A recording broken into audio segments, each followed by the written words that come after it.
La série live One Piece est sûrement une, si ce n'est la chose qui était la plus attendue parmi les adaptations de licence. En tant que fan de One Piece, c'était une série dont je craignais un peu la sortie, et pour des raisons que vous pouvez comprendre, j'en suis sûr. Quand on voit la qualité globale des adaptations en live action, et je ne parle même pas des pires exemples, mais simplement des trucs qui sont soit juste mauvais, soit qu'on a déjà oublié tant ils n'apportaient rien de particulier, ni aux gens connaissant l'œuvre originale, ni aux spectateurs qui la découvraient grâce à l'adaptation, il y avait vraiment de quoi craindre le pire. En effet, je pense que le but d'une adaptation devrait être ça en premier lieu, faire découvrir la licence à des gens qui ne la connaissent pas. Mais en l'occurrence, et pour des raisons qu'on connaît tous, on s'est très souvent retrouvé avec des live-action de licence sans aucune vision artistique, ni de volonté de faire un truc de qualité. Et nous, en tant que fans, on s'est retrouvé plus d'une fois avec un sentiment d'injustice parce qu'on estimait que notre manga préféré méritait un meilleur traitement, voire de trahison quand on se rendait compte qu'encore une fois, les droits d'exploitation d'une licence connue avaient été confiés à des producteurs avides d'argent. Mais malgré tout, il subsistait une lueur d'espoir, et cette lueur n'est autre qu'Eiichiro Oda lui-même, parce que jusqu'à présent, le mangaka a toujours été très protecteur avec son bébé, et il a toujours voulu donner son avis sur les différents produits dérivés de la saga One Piece, les films et OAV, le roman Days dessiné par Boichi,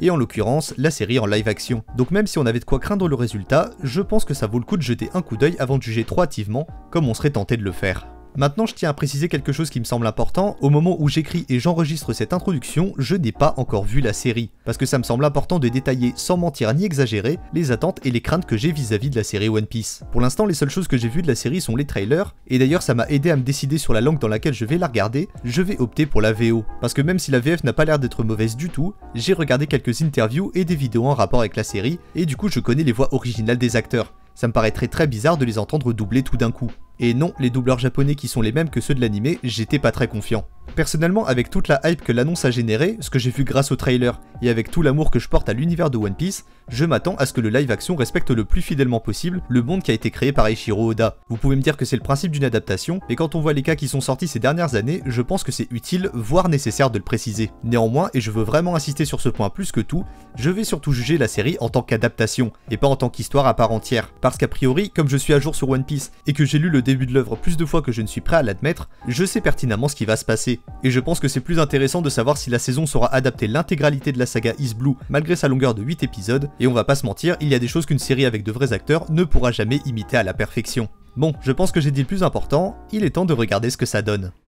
Commençons par le principal, le casting. En vrai, j'ai pas grand chose à dire si ce n'est que l'ensemble du casting fait globalement bien le taf. Même si on pouvait avoir peur quand on a vu que Iñaki Godoy ne connaissait pas du tout One Piece au moment où il a été casté, on a aussi vu qu'il était très impliqué, puisqu'il a commencé le manga pour coller le plus possible au rôle. Makenyu, qui a été casté en tant que Zoro, est un grand habitué des live action. Il a joué dans l'adaptation de Diamond is Unbreakable, celle de Kenshin le Vagabond, et encore plus récemment, on a pu le voir dans le film Senseiya et dans les deux live action Full Metal Alchemist. J'ai trouvé que c'était une des plus grandes réussites du live action. Il joue à la perfection le mec blasé mais sûr de lui. Emily Rudd était une grande fan de One Piece, elle a forcé pendant presque 3 ans pour avoir le rôle, et elle savait déjà manier un bâton, en plus d'être ceinture noire de karaté, donc aucune erreur de casting pour le rôle de Nami. Pour le rôle d'Usopp, ils ont choisi de ne pas conserver le long nez du perso, c'est dommage mais en même temps je les comprends.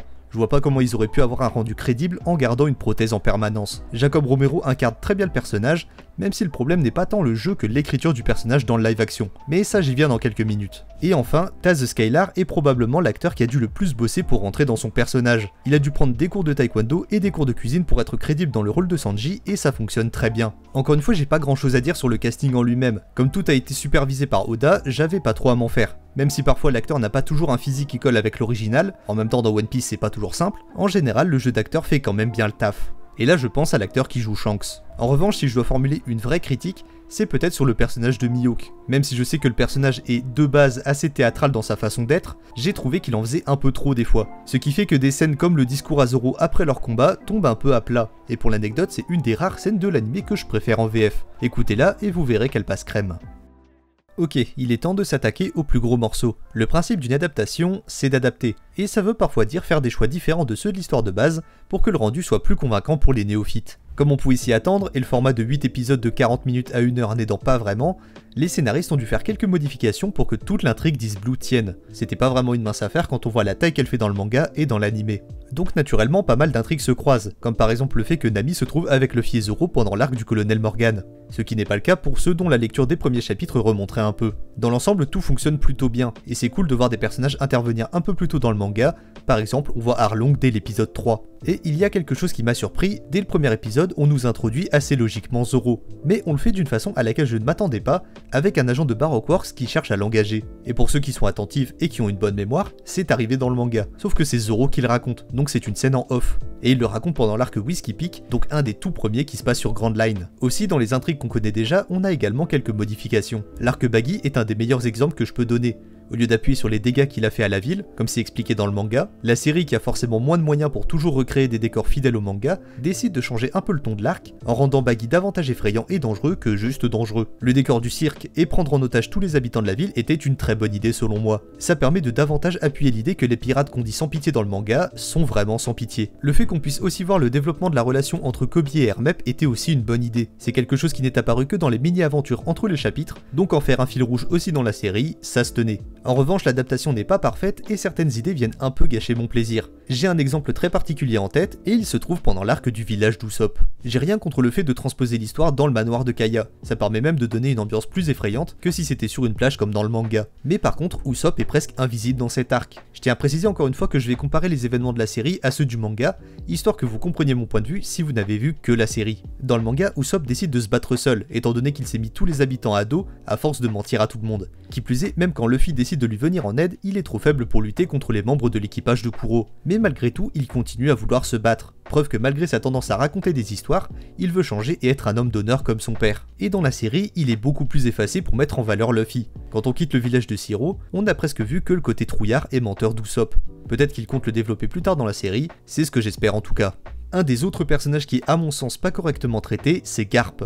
En fait, le problème est qu'il fait des choses qui ne collent pas tout à fait avec ce que le personnage du manga ferait. Garp est ce personnage qui a une vision très précise de la justice. Il déteste tous les pirates, même ceux qui sont sous le contrôle du gouvernement mondial. Donc le voir appeler Mihawk pour lui demander de gérer son petit-fils pour lui, ça me fait forcément tiquer. Bon, j'ai encore quelques petits exemples par-ci par-là, mais malgré tout ce que je peux trouver pour critiquer la série, je ne peux qu'admettre que One Piece Live Action remplit globalement très bien son rôle d'adaptation. On suit la même trame que dans le manga, et on nous donne des indices sur la suite qu'on connaît si on est un lecteur, malgré le format assez restrictif de 8 épisodes. Le fait que Lockdown n'y soit pas m'a surpris, c'est mine de rien un arc assez important en dépit de sa longueur. En plus, je me souviens que l'acteur qui était prévu pour le rôle de Dragon avait dit qu'il avait été coupé au montage, mais les showrunners ont assuré que ce serait dans la saison 2, donc ça va.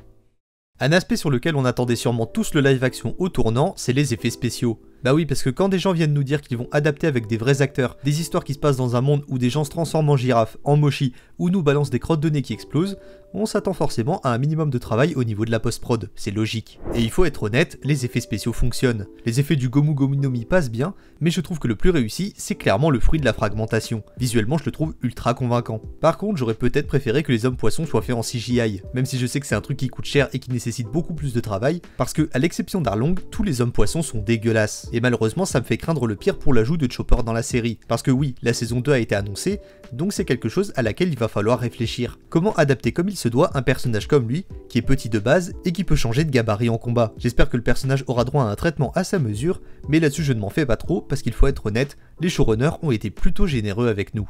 Et enfin, j'avais envie de terminer sur une toute petite note. Le remix des thèmes principaux comme We Are fonctionne plutôt bien, j'estime que c'est un peu un tapis, même si c'est finalement assez logique de reprendre certaines OST célèbres, ça fait toujours plaisir aux fans et ça m'a fait plaisir.